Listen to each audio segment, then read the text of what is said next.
Well, welcome to this episode of Scale Up. This is a very special episode because this is going to be our first English interview with a very special guest.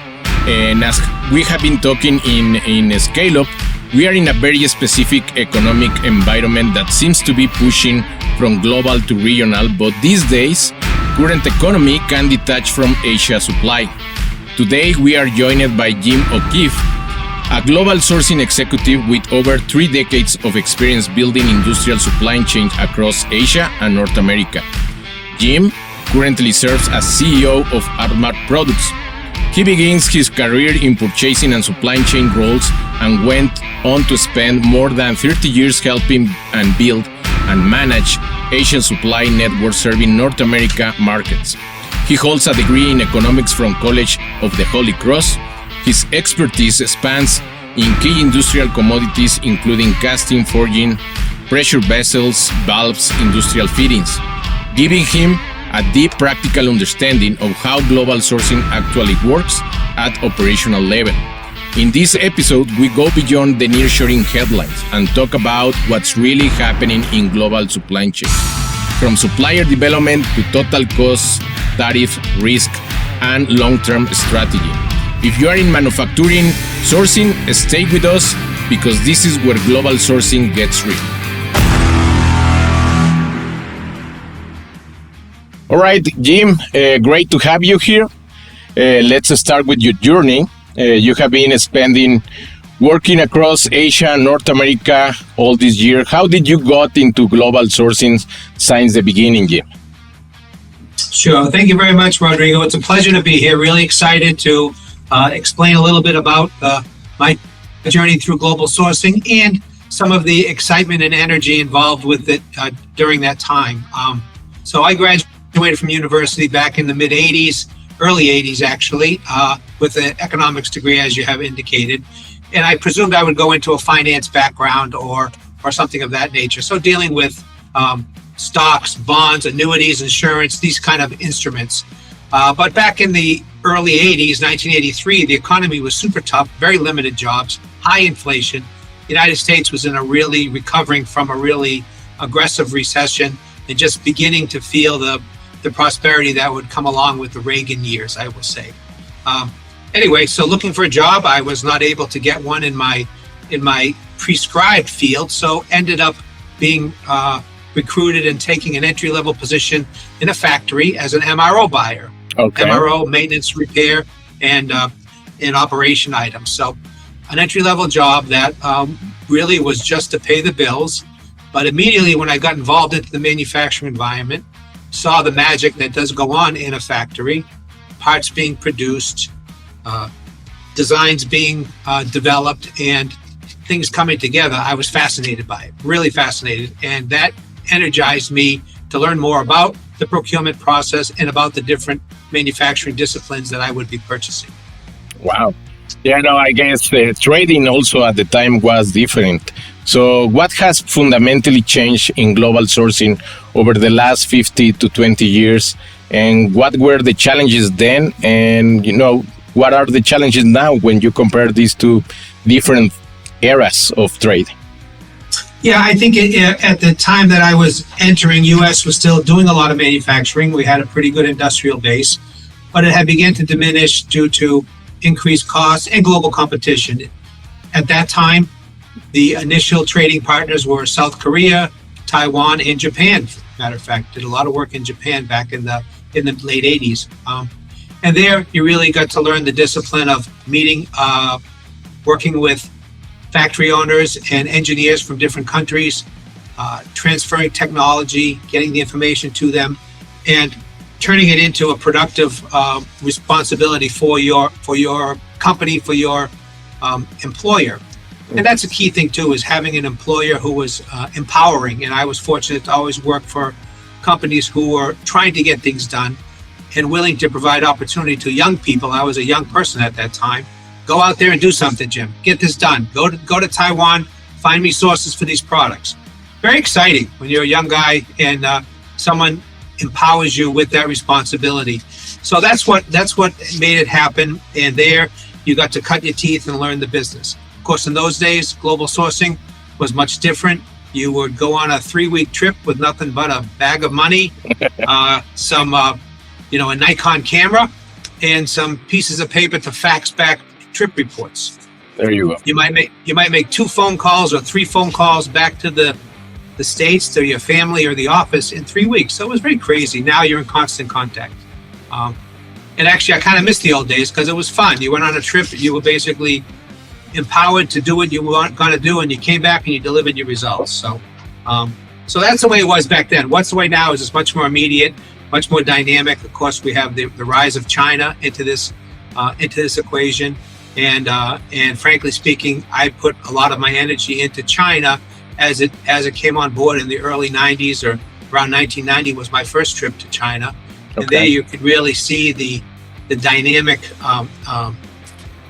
opportunity and capability that was scaling up in China. Right. And now it seems that, China has been growing a lot since then, and even in the language, they don't used to speak English, and now it seems that at least major people with good level of schools and everything, I haven't encountered even people that speak 3 or 4 languages in China. So yes, they evolved like very, very fast through these decades. So if we jump into, nowadays, what types of products are still anchored in Asia and why, right? Cost factor wise, we understand basically, but there are other factors that keeps, products being anchored in Asia. What are your thoughts on that? What is the good fit between America and Asia? I think you see, particularly in this tariff environment, which put immediate barriers on certain countries like China. You saw the velocity of change. Parts went all over the place. What moved fast first is the parts that were easy to move, that did not require complete infrastructure support.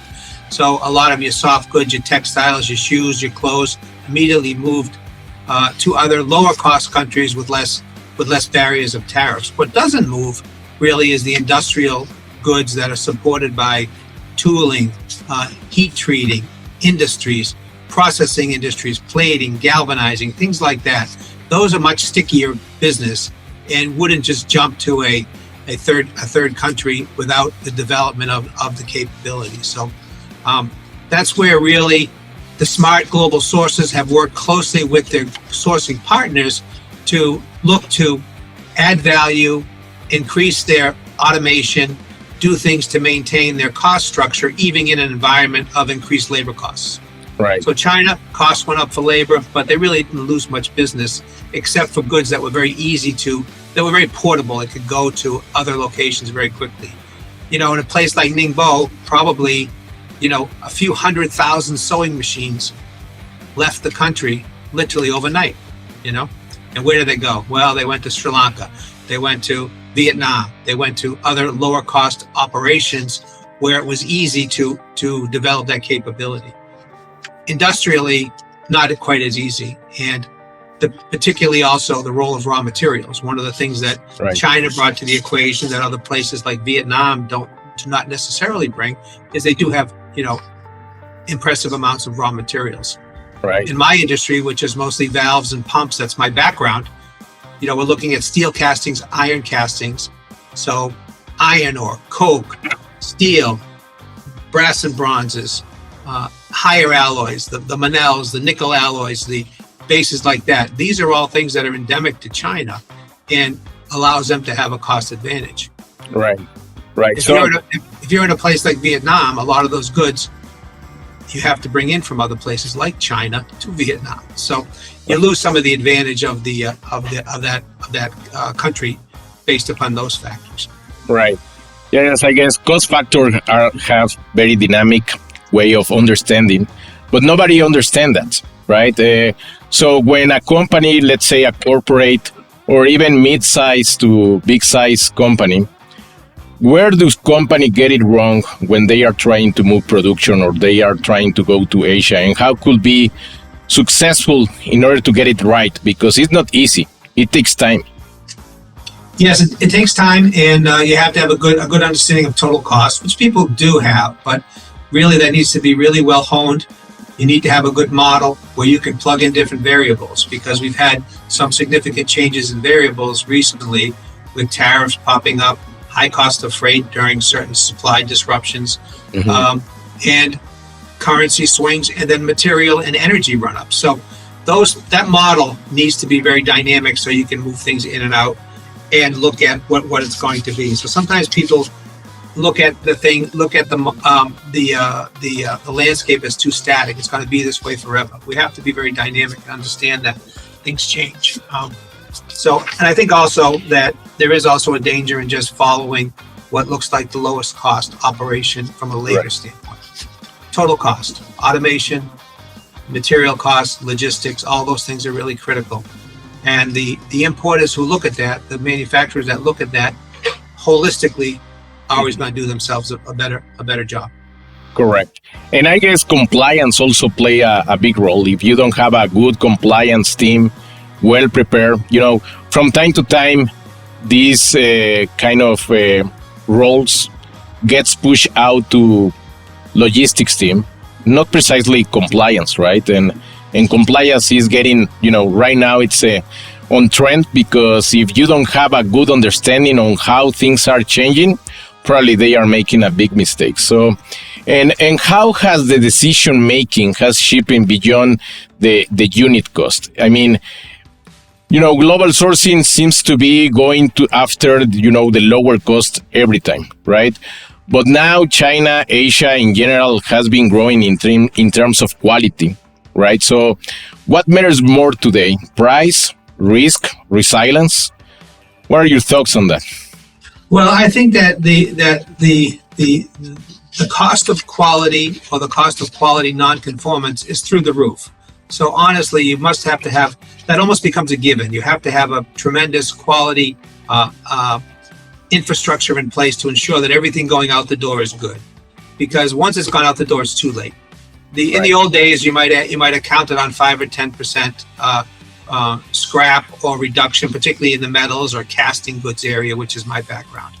But really, at this point, when you think of the embedded costs of ocean freight, of your base tariff, of your Section 301 tariff, of your Section 122 or Section 232 steel tariffs, super amount of added costs that in the event of a rejection, you're going to lose that. Even if you were able to recover the cost of goods from your manufacturing partner, they're going to be hard pressed to say, no trouble, I will pay all your tariff costs as well. So that puts a lot of pressure on having really good quality. And I do think that most of the overseas sourcing regions, China in particular, has done a tremendous job with quality and improvement of quality over the years. That being said, it does behoove most importers to have their own structure in place to assure and verify quality prior to shipment. Right. If you're using a third party purveyor, like the company that I run, that's what we do. Is we have partners overseas, making sure that not only is our production control on schedule, is our engineering in place, is our technology transfer being respected, but we have the final quality review. So prior to shipping and prior to paying for the goods, we have assurances that our quality looks to be well in line and greatly reduces the risk. Yeah, I mean, I have been struggling. I think everybody that has been in sourcing struggles when, there's a non-conforming notice from a shipment that just was released because the PPAC was not well written, right? And then it's already in the sea and you are not going to be able to react. And you just, close one of my next questions where what do companies underestimate when doing sourcing directly? You just answered that precisely. But the other part is inventories, right? If you don't have the right balance between what is going on in the factory overseas, between your demand over here, that could be also critical, right? Because either way, you are going to be overstock or you are not going to have enough product to respond to the demand. Sure. So the inventory is a critical element, and inventory costs are, very high, and it's very in vogue to try and eliminate inventory from the supply chain equation. And it's a very noble idea, but one that I'm not personally all that convinced is great success. You look at the impact of, say, COVID or other instances which interrupted the supply chain. the automotive industry basically collapsed in a week because they really couldn't put everything together. Their supply chain, which was so well honed, turned out to be their biggest Achilles heel. So, from our standpoint, we try to, because we are a reseller, we try to insulate our customers from disruption in supply chain by maintaining inventory.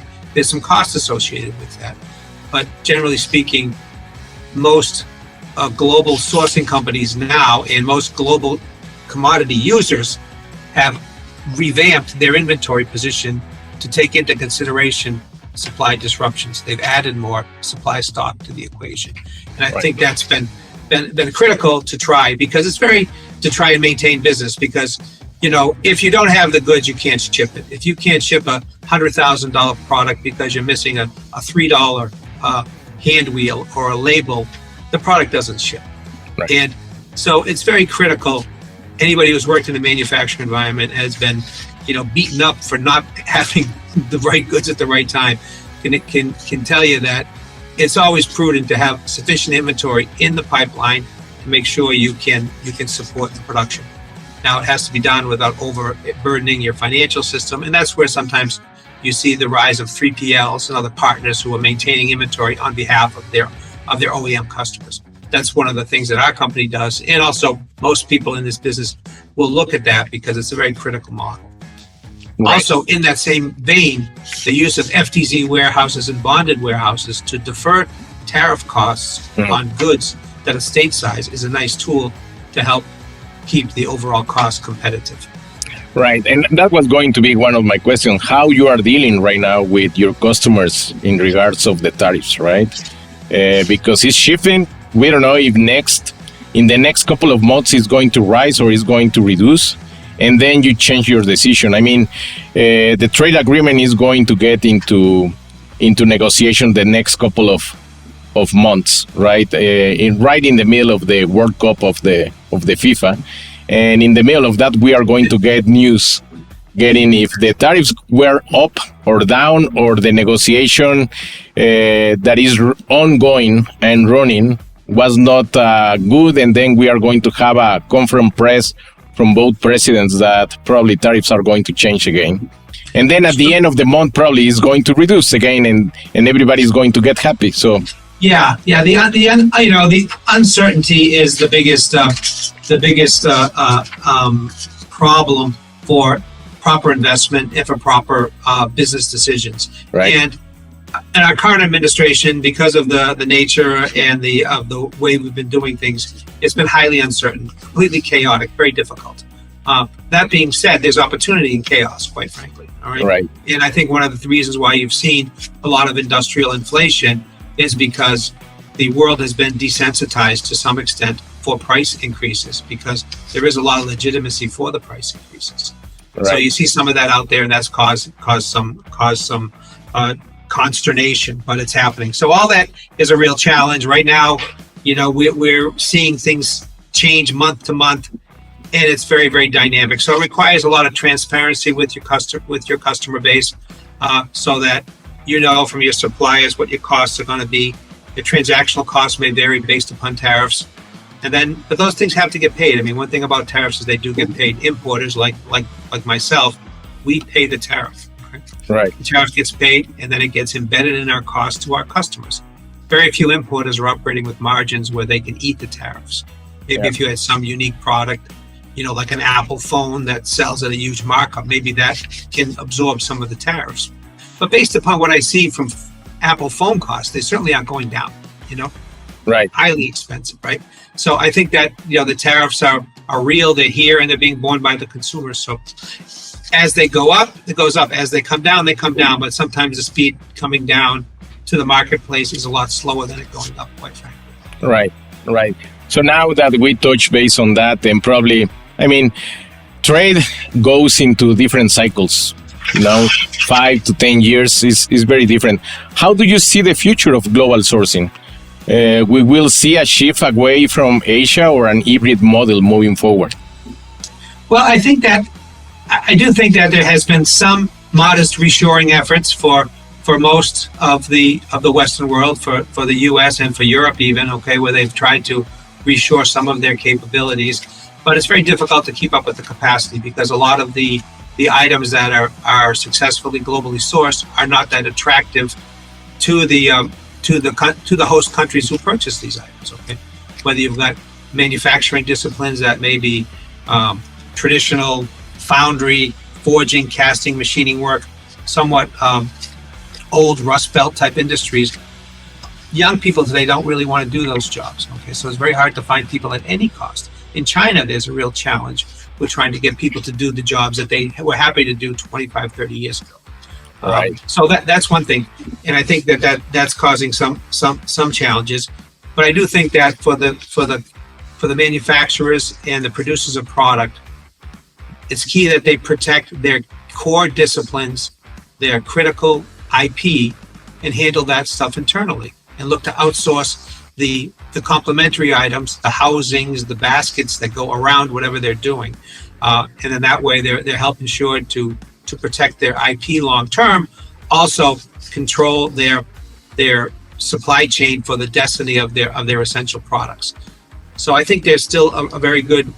That has to be key. A lot of times people will look just to jump from one to another, and that's very chaotic and very disruptive. It has to be done with strategy in mind and with a plan in place, and that comes from the top down. And I do think that one good result of the supply chain crisis of the early 2000s is that it took supply chain from the plant floor and the back room and put it into the boardroom. It's now a top item, and the days of just downward progression of the users being able to beat the suppliers in line, that changed, because ultimately in a buyer's environment, yes, you can get a lot of concessions from suppliers, but when the supply chain gets tight, you need to be very close with your sources and make sure that they're able to support you, because if you don't have good relationships there, that's a problem, and you can find yourself not sufficiently supported.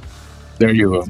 Now, a lot of wisdom coming from your side on how to be and keep competitiveness and be on top of things, right? Things change very fast.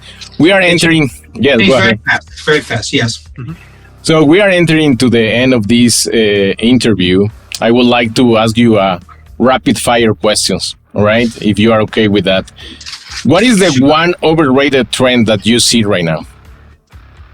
I think something that gets a lot of headlines, but if you get into the nuts and bolts of it, it's very underwhelming, is reshoring. There's a lot of talk about that the tariffs and these cost constraints cause for a lot of reshoring. If you look at the actual increase in capacity at the jobbing element of support within the manufacturing environment, it's not much. There has not been a new foundry or forge shop in the United States for almost 40 years. Okay? Right. There's been some incremental increases. Some people have added some equipment, etc.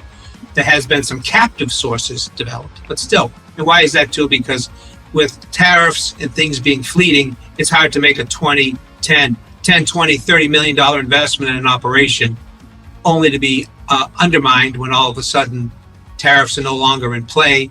And as a C-suite member, you look like you made a bad decision putting all your capital into capacity that can be adequately supplied from another lower cost source. So reshoring is a challenge. And also, I don't think that the U.S. or that North America in general has done a great job of reinvesting in their technical training, in their vocational training for the next generation. Yeah. A lot of people my age sunsetting out of manufacturing, having a hard time replacing themselves. Right. A lot of old guys are going to work a long time because you can't find other people who are willing to do the work, not only from an admin standpoint, but even from plant. If you go to a plant today, and you're going to see a lot of gray-haired guys running these operations, and then there's a real gap because there isn't a natural interest for new people to come in. So I think reshoring, rapid fire. We'll try to get back to being rapid. I think reshoring is a little bit overstated and something that is a good soundbite for political purposes, but its actual impact is nominal. Right. Let me ask you to the other side of the coin. What will be the underestimated trend? Logistical costs. Okay, logistical costs of maintaining your supply chain, I think, is wildly underestimated. Okay. For us, for my business, it's really our number one add value that we do, is making sure that we can pull together consolidated containers from all of our approved suppliers and always maximize our shipment values. Right.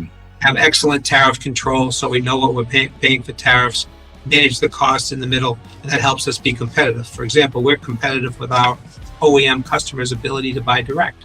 Right. Why? Because our operating costs are much lower, because for us, it's our number one honed skill. So, yeah. And if you don't handle it well, if you bring in 1 or 2 pallets, or you have to ship a small LCL shipment of anything, or air freight things, the cost is just horrific right now. Right. And the last question: what are the key capabilities for sourcing leaders right now?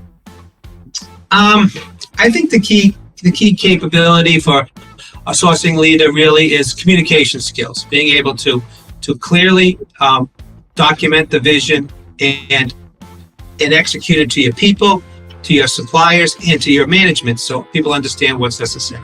So you have to be an excellent communicator, and you really need to mentor your team to implement the plan. So that's done by communication. It just can't be a top-down, do this. You have to develop that skill, and I think it's a bit of a lost art. I think there's a lot of reliance on, AI. I'm using it a lot now, trying to figure things out. Okay, there's a lot of use of these kind of tools, a lot of metrics and KPI calculations on things that gets us a little bit removed from the humanity involved with sourcing. Sourcing comes down really to somebody and you've met and you spent time with face to face. When you call them up and say, "Hey, I need you to stop what you're doing and make my parts," okay, and they can do that, and they will only do that for somebody that they have got full contact with and full connection to. How do you do that? By traveling, getting out to see the people, press the flesh, invite them over, share your processes with your suppliers, be very open to allow for a successful operation. If you go like this, say, "Make my parts," try to make my parts. Good luck, okay? Your onboarding process will take a year or two. If you have a key open environment, good communication, and an empowered team, things can get done super quick. And that's ultimately, that comes from the top down, and that goal can be achieved with good communication and basically being sure to empower your team and mentor your people so that they can come along for the ride, because it takes quite a team to execute an effective program. Perfect. Now another wisdom coming from you, Sai. Thank you very much. Jim, has been great conversation. Thank you very much for sharing your insights, your wisdom. Where can we find you? Where can we contact Artmark and your team?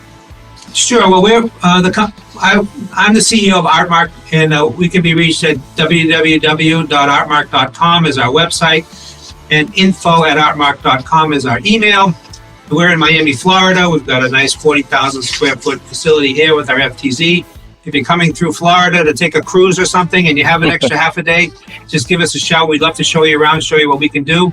And also can be reached at our phone number, 305-715-9800, right here in Miami, Florida, USA. Thank you very much, Jim. That was great. Thank you for having you here. It was a great episode. And thank you for your openness to have this conversation. I really, really appreciate it. Thank you very much. And to the guys who were listening to the podcast, I think you will have to save this podcast because there was a lot of wisdom throwing out to what sourcing really is. Thank you very much. We have our YouTube channel and we are opening our Instagram. You can find us there, and see you next time. Thank you. Very good. Thank you, sir.